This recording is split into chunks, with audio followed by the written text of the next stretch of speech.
अब हम 3.2 को स्टार्ट करने से पहले कुछ properties of union and intersection पढ़ेंगे। ये प्रॉपर्टीज़ पढ़नी ज़रूरी है क्योंकि इसके बगैर आपको 3.2 जो है वो इतनी अच्छी तरीके से समझ में नहीं आएगी। ठीक है, सबसे पहले हमारी प्रॉपर्टी क्या है, कम्यूटेटिव प्रॉपर्टी। कम्यूटेटिव प्रॉपर्टी में क्या कहते हैं कि अगर ए यूनियन बी हमने जो किया है, ए का यूनियन किया है बी से, तो बी यूनियन ए दोनों का आंसर सेम आएगा। ठीक है, इसकी एग्जाम्पल हम पढ़ें, अगर A union B is equal to B union A कैसे आता है, तो जैसे अगर हमने एग्जांपल लिया है, ए हमारे पास क्या है 1 2 3 है और बी हमारे पास क्या है 4 5 6 है।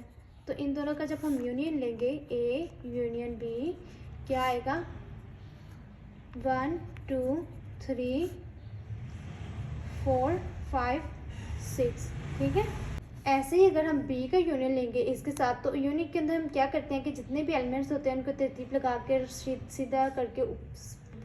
सीधा करके लिख देते हैं। ठीक है, जितने भी एलिमेंट्स होते हैं, तो इसका जो बी यूनियन ए होगा उसका भी आंसर सेम आएगा। तो हम ये कह सकते हैं ये हमारे पास कौन सी प्रॉपर्टी है, कम्यूटेटिव प्रॉपर्टी ऑफ यूनियन है। ठीक है, अब कम्यूटेटिव प्रॉपर्टी ऑफ इंटरसेक्शन में क्या लिखेंगे कि ए का इंटरसेक्शन जब हमने बी के साथ किया है और बी का इंटरसेक्शन ए के साथ किया है, तो दोनों का आंसर सेम ही आया है। ठीक है, तो अगर इस कंडीशन में हम ए और बी का इंटरसेक्शन लें तो क्या आएगा हमारे पास, दोनों में नल आ जाएगा। क्या आ जाएगा, नल। ए को बी से, क्योंकि ए और बी के दरमियान कोई भी कॉमन एलिमेंट नहीं है, तो ए का बी से चाहे इंटरसेक्शन ले लें या बी का ए से इंटरसेक्शन ले लें, तो दोनों में क्या आएगा, सेम ही आंसर आएगा। तो ये किसकी प्रॉपर्टी है, कम्यूटेटिव प्रॉपर्टी ऑफ इंटरसेक्शन है। ठीक है, आगे हमने पढ़नी है कि associative property of union. Associative property क्या होती है कि हमने ब्रैकेट्स में इनक्लोज कर दिया है, तीन चीज़ें अगर हमने यूज़ किया है, तो सबसे पहले हम दो चीज़ों का यूनियन ले लेंगे, दो चीज़ों का यूनियन लेके जो तीसरी है उसके साथ उसका यूनियन लेंगे। ठीक है,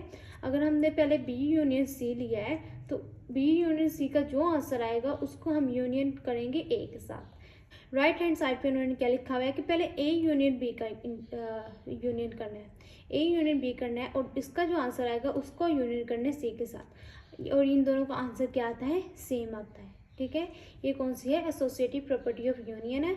अब एसोसिएटिव प्रॉपर्टी ऑफ इंटरसेक्शन में भी यही होगा कि ए, इसके अंदर भी हम तीन सेट्स लेंगे, तो पहले हम बी का इंटरसेक्शन लेंगे सी के साथ, बी का इंटरसेक्शन सी के साथ लेके जो आंसर आएगा उसका इंटरसेक्शन हम ए के साथ लेंगे। ठीक है, और राइट हैंड साइड में हम क्या करेंगे कि ए इंटरसेक्शन बी पहले ले लेंगे और बाद में इसका जो आंसर आएगा उसको इंटरसेक्ट करेंगे सी के साथ। ये किसकी प्रॉपर्टी है, एसोसिएटिव प्रॉपर्टी ऑफ इंटरसेक्शन। ठीक है, अब डिस्ट्रीब्यूटिव लॉ ऑफ यूनियन और इंटरसेक्शन। अब इस लॉ में हम यूनियन और इंटरसेक्शन दोनों चीज़ें करेंगे। ठीक है, कि जैसे अगर हमने बी का इंटरसेक्शन ले लिया सी के साथ, क्या किया, बी का इंटरसेक्शन ले लिया सी के साथ, अब इसका जो आंसर आएगा उसको हमने यूनियन लेना है ए के साथ। ये अगर हम सॉल्व करें, और दूसरी तरफ अगर हम ए का यूनियन बी के साथ अलग लेके और ए का यूनियन सी के साथ अलग लें और इन दोनों का जब हम इंटरसेक्शन लेंगे तो फिर हमारे पास आंसर सेम आएगा। ठीक है,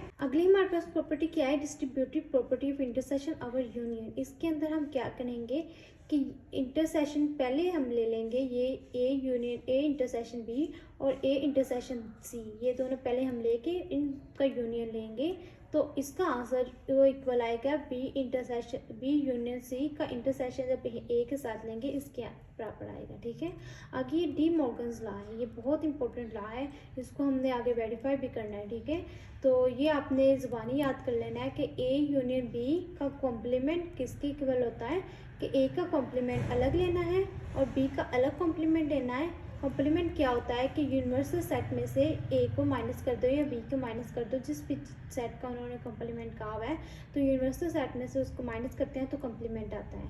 तो ए का कॉम्प्लीमेंट अलग लेके बी का कॉम्प्लीमेंट अलग लेके जब हम इसका इंटरसेक्शन लेते हैं तो इसका आंसर हमारे पास ए यूनियन बी का कॉम्प्लीमेंट के बराबर आता है। ठीक है, अगली हमारे पास दूसरी क्या है कि अगर ए इंटरसेक्शन बी का कॉम्प्लीमेंट लेंगे ये किसके इक्वल आएगा कि ए का अलग कॉम्प्लीमेंट लेना है, बी का अलग कॉम्प्लीमेंट लेना है और इन दोनों का बाद में यूनियन ले लेना है। ये साइंस को आपने ध्यान से देखना है कि यहाँ पर यूनियन है और यहाँ पे इंटरसेक्शन, और इस नीचे वाले में यहाँ पे इंटरसेक्शन और यहाँ पर यूनियन है। ये जो प्रॉपर्टीज़ हैं इनको अपने अच्छे से अपने फिंगर पॉइंट्स पे याद कर लेना है, इनको अपने आगे क्वेश्चंस के अंदर भी यूज़ करना है, ठीक है। तो अगर आपको ये वीडियो पसंद आई तो लाइक, शेयर और सब्सक्राइब ज़रूर कीजिएगा। अल्लाह हाफिज़।